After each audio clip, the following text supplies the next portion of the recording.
विद्यार्थी मैत्रिणींनो, आज आपल्याला प्रकरण 5 कार्य सरलीकरण बघायचे आहे. याच्यापूर्वी आपण प्रकरण 4 मानवीय ऊर्जेचे व्यवस्थापन हे बघितले होते.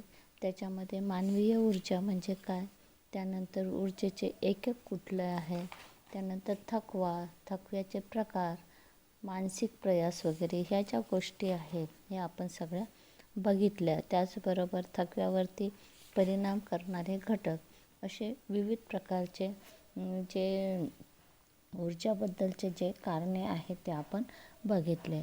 आता हे सगळं बघितल्यानंतर मी तुम्हाला एक PDF पाठवणार आहे स्वाध्यायाची, ते तुम्ही बघून घ्याल. स्वाध्याय सोडवलेला आहे त्याच्यामध्ये. आणि आता आपल्याला प्रकरण 5 जे आहे कार्य सरलीकरण हा प्रकरण जे आहे हे बघायचं आहे. आता या नावामध्येच कार्य सरलीकरण 2 शब्द आहे, म्हणजे कार्य सोप्या पद्धतीने कसं करायचं. आता बहुतेकदा आपण पाहतो की जे काम असतात हे काम कसे दमवणारे, थकवणारे किंवा खूप असे वेळ घेण्यासाठी वेळखाऊ असे असतात. आता कोणतेही काम म्हटलं की त्याच्यासाठी श्रमशक्ती हे लागणारच असते. परंतु हे काम करत असताना ती काम संयमपूर्वक करणे, ती करत असताना वेगवेगळ्या प्रकारची कौशल्याची जर आपण त्याच्यामध्ये म्हणजे कौशल्य अर्पण केलं तर आपल्याला असं लक्षात येतं की ती व्यक्ती ते काम अधिक चांगल्या पद्धतीने करू शकते. आता हे सगळं होत असताना प्रत्येक व्यक्तीची कार्य करण्याची जी पद्धत आहे ती पद्धत मात्र वेगवेगळी असलेली आपल्याला दिसून येते. आता जी कार्य करण्याची पद्धत आहे तर कुठलंही कार्य सोपं व्हावं, चांगलं व्हावं, कमी श्रमात व्हावं ह्या गोष्टीचा विचार करत असताना कार्य सरलीकरणाबाबतचे ज्ञान जे आहे हे आत्मसात करणे फार आवश्यक आहे.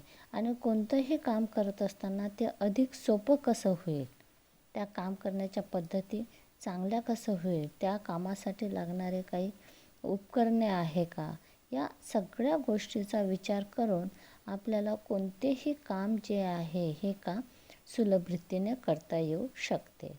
आता मग कार्य सरलीकरण म्हणजे काम, तर काम करण्याच्या साध्या आणि सोप्या कार्यपद्धतीचा उपयोग करणे म्हणजे कार्य सरलीकरण होय. लक्षात घ्या, कार्य करण्याच्या म्हणजेच काम करण्याच्या साध्या आणि सोप्या पद्धतीचा उपयोग करणे म्हणजे कार्य सरलीकरण होय.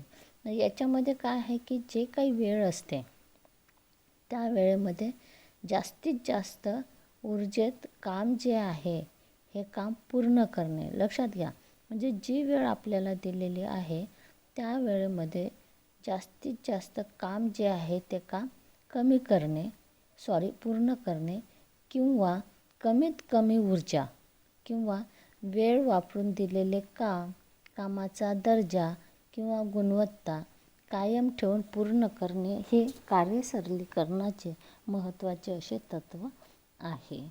तर या कार्य सरलीकरणाबद्दल माहिती बघत असताना आपण एक गोष्ट लक्षात घेतली पाहिजे की कोणतेही कार्य केल्यानंतर ते कार्य चांगलं होणं आवश्यक आहे आणि सोप्या पद्धतीने, ज्याच्यामध्ये ऊर्जासुद्धा कमी राहील, या गोष्टीचा आपण विचार करायला पाहिजे.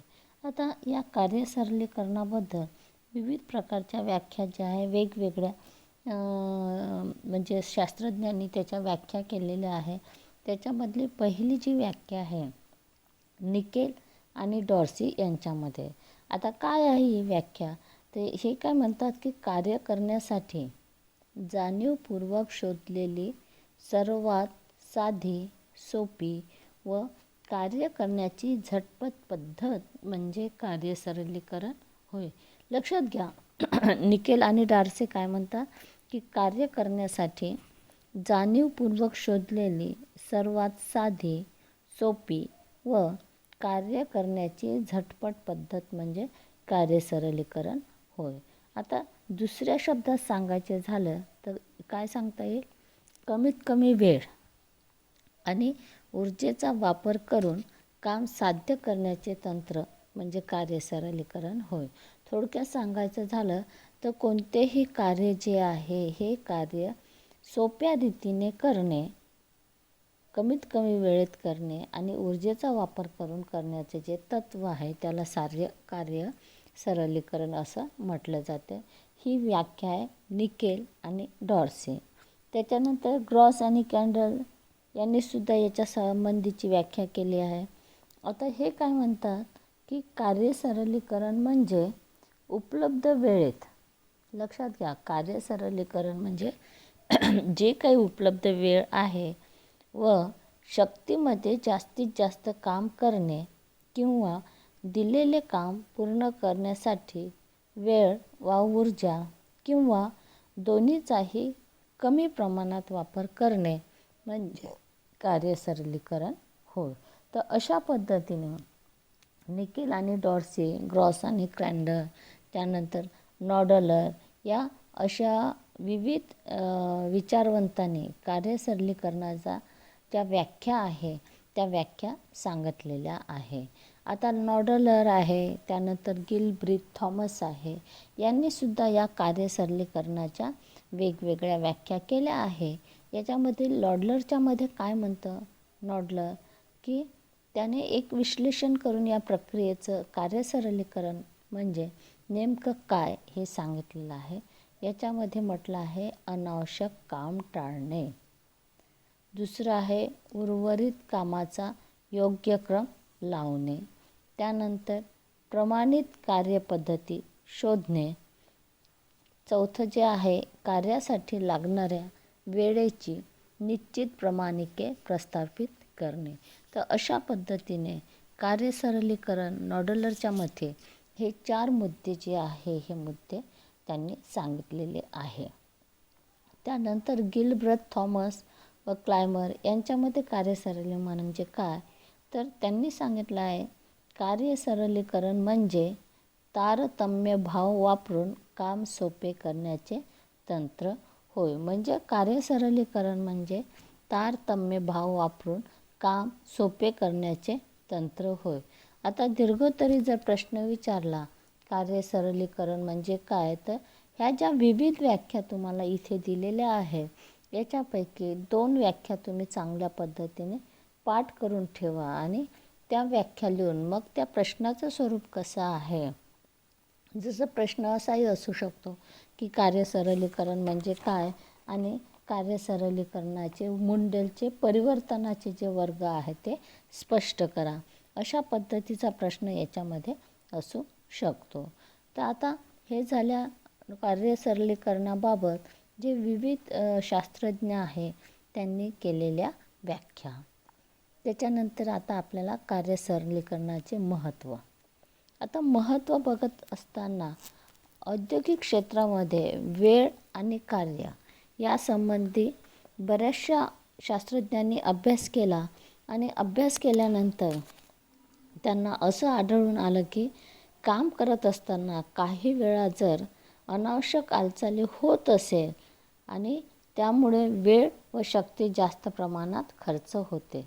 म्हणजे औद्योगिक क्षेत्रामध्ये जेव्हा हा अभ्यास करण्यात आला तेव्हा काम करण्याच्या ज्या पद्धती आहे त्या पद्धतीमध्ये काम करत असताना काही अनावश्यक, ज्या आवश्यक नाही अशा शरीराच्या हालचाली होत असतात आणि त्यामुळे काय होतं की वेळ आणि शक्ती ह्या ज्या गोष्टी आहे ह्या जास्त प्रमाणात खर्च होतात.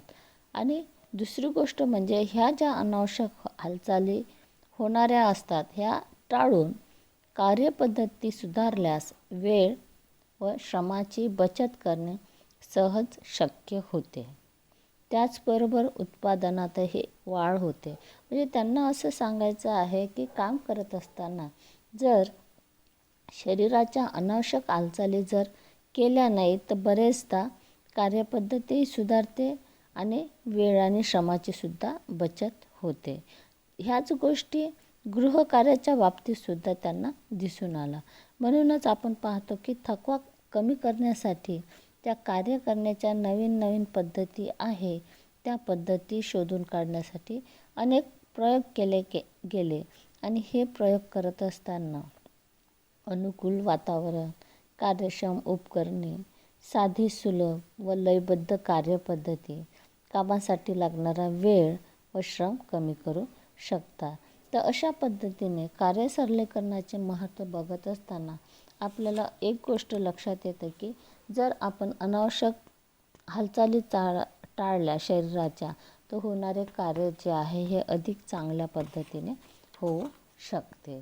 आता कार्यसरलीकरण याचे महत्त्व बघत असताना सगळ्यात महत्त्वाचा पहिला जो मुद्दा आहे तो मुद्दा असा की कार्यसरलीकरण हे अनावश्यक हालचाली दूर करून व अधिक प्रभावी हालचाली कार्यात जोडून कामाचा वेळ जे आहे हे वेळ कमी करते.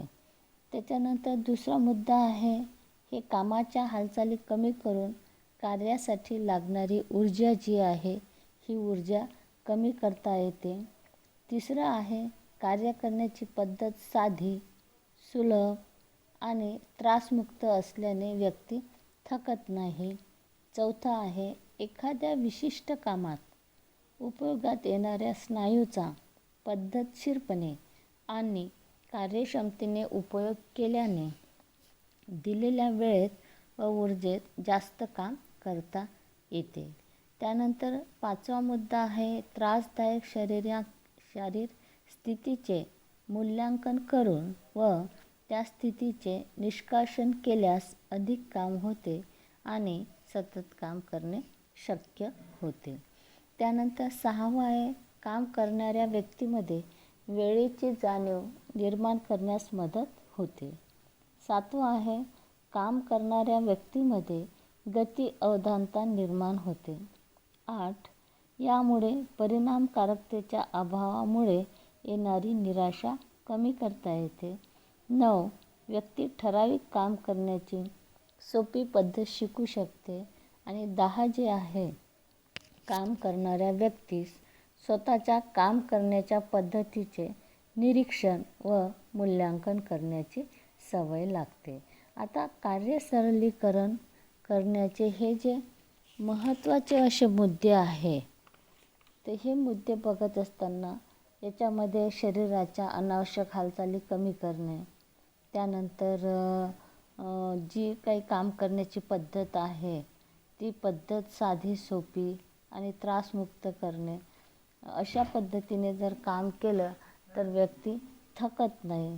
त्यानंतर काम करणारी जी व्यक्ती असते त्याच्यामुळे वेळेची जाणीव जी आहे ती निर्माण होण्यास मदत होते. गती अवधानता निर्माण होते. त्यानंतर परिणामकारकतेच्या अभावामुळे येणाऱ्या जी निराशा असते ती निराशा कमी होते. आणि हे सगळं करत असताना व्यक्तीने ठराविक काम करत असताना एखादी ती काम करण्याची सोपी पद्धत जी आहे ती व्यक्ती शिकू शकते. त्याचबरोबर व्यक्तीने जे काम केलेले आहे त्या कामाचे निरीक्षण करून त्याचं मूल्यांकन करण्याची सवय जी आहे ती सवय त्या व्यक्तीस लागते. तर अशा पद्धतीने कार्यसरलीकरणाचे महत्त्व जे आहे हे महत्त्व असलेले आपल्याला दिसून येते. आता कार्यसरलीकरणाचे जे महत्त्व आहे हे बघितल्यानंतर मुंडेल हा जो एक शास्त्रज्ञ आहे, या शास्त्रज्ञाने कोणतंही काम अधिक सोप्या पद्धतीनं कसं करायचं याच्या संबंधी काही संशोधन केल्यानंतर त्याने याचे कार्यसरलीकरणाचे जे परिवर्तनाचे नियम आहे त्या नियमामध्ये 5 गोष्टीचा समावेश केला जातो आणि हे मुंडेलचे परिवर्तनाचे वर्ग या नावाने ओळखल्या जाते. आता गृहकार्य करण्यासाठी सर्वात सोपी पद्धत, चांगली पद्धत अशी पद्धत शोधून काढण्यासाठी डॉक्टर मार्विन मुंडेल यांनी पर्ड्यू विद्यापीठात 1940 साली या परिवर्तनाच्या वर्गाची संकल्पना मांडली. म्हणूनच हे जे परिवर्तनाच्या वर्गाला मुंडेल यांचे परिवर्तनाचे वर्ग असे म्हणतात. म्हणजे या शास्त्रज्ञाच्या सन्मानार्थ त्याने जे संशोधन केलं त्या संशोधनालाच त्यांनी मुंडेल परिवर्तनाचे वर्ग असे नाव देण्यात आले. आता हे जे मुंडेलचे 5 स्तरामध्ये वर्गीकरण केले आहे तर याच्यामध्ये त्यांनी दाखवून दिले की प्रयोगशाळेविना कामाचे काळजीपूर्वक विश्लेषण केल्यास, लक्षात घ्या, प्रयोगशाळेविना कामाचे काळजीपूर्वक विश्लेषण केल्यास कामात सुधारणा करणे शक्य होते. कार्यात जिथे बदल केला जातो त्यावरून त्या वर्गाला किंवा प्रकाराला नावं दिलेली गेलेली आहे आणि त्यांनी मुंडेल यांनी कार्यातील परिवर्तनाचे जे 5 वर्ग आहे ते 5 वर्ग सांगितले आहे. त्याच्यामधला पहिला वर्ग आहे तो म्हणजे शरीराच्या स्थिती व गतीमध्ये परिवर्तन करणे. दुसरं, कार्यरचनेत व साधनसामुग्रीमध्ये परिवर्तन करणे. तिसरं, उत्पादन क्रमात परिवर्तन करणे. आणि चौथं, तयार उत्पादन जे आहे त्याच्यामध्ये परिवर्तन करणे. आणि 5वा जो मुद्दा आहे तो आहे कच्च्या मालात परिवर्तन करणे. आता याच्यामध्ये पहिला जो वर्ग आहे तो म्हणजे शरीराच्या स्थिती व गतीमध्ये परिवर्तन करणे. आता शरीराची स्थिती व हालचालीमध्ये बदल केल्यास वेळ व ऊर्जेची बचत होते. याच्यामधला पहिला जो मुद्दा आहे शरीराची स्थिती व गतीमध्ये परिवर्तन करणे. काय सांगितलं आहे याच्यामध्ये की शरीराची जी काही स्थिती असते आणि शरीराच्या काही हालचाली असतात, या हालचालीमध्ये जर बदल केल्यास वेळ आणि ऊर्जेची बचत होते.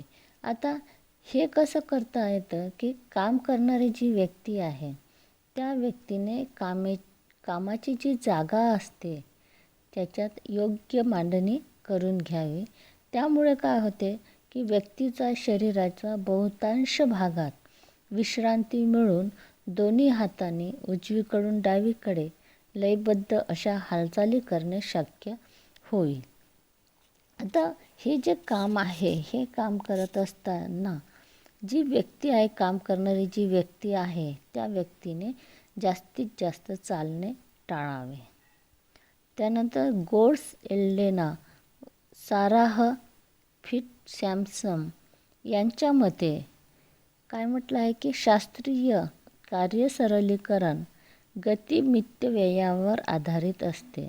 म्हणजे शास्त्रीय कार्यसरलीकरण हे गती मितव्ययावर आधारित असते, जे गृहकार्याकरता लागणारा वेळ कमी करण्यास मदत करते. आता कार्य करत असताना काय होतं, शरीराची स्थिती आणि गतीमध्ये परिवर्तन लागू करण्यासाठी एखाद्याला उत्तम व परिणामकारक निष्पत्ती फल मिळवण्यासाठी गती मितव्ययाच्या तत्वाचे पालन जे आहे हे पालन करावे लागते. तर अशा पद्धतीने मुंडेलचा पहिला जो परिवर्तनाचा वर्ग जो आहे की ज्याच्यामध्ये शरीराची स्थिती आणि गतीमध्ये परिवर्तन जर केलं तर काम जे आहे हे काम अधिक चांगल्या रीतीने सोपे झालेलं दिसून येते. आता हे जे मितव्यय ज्याला म्हणतात तर हे काय आहे, तर याच्यामधले काही महत्त्वाची तत्त्वे जी आहे, गती मितव्ययाची महत्त्वाची जी तत्त्वे आहे ती खालीलप्रमाणे आहे. तर कोणची तत्त्वे आहे हे, याच्यामध्ये काय म्हणतात की नंबर 1, काम करताना म्हणजे कोणतेही काम करताना दोन्हीही हाताचा एकत्रित वापर जो आहे तो वापर केला पाहिजे.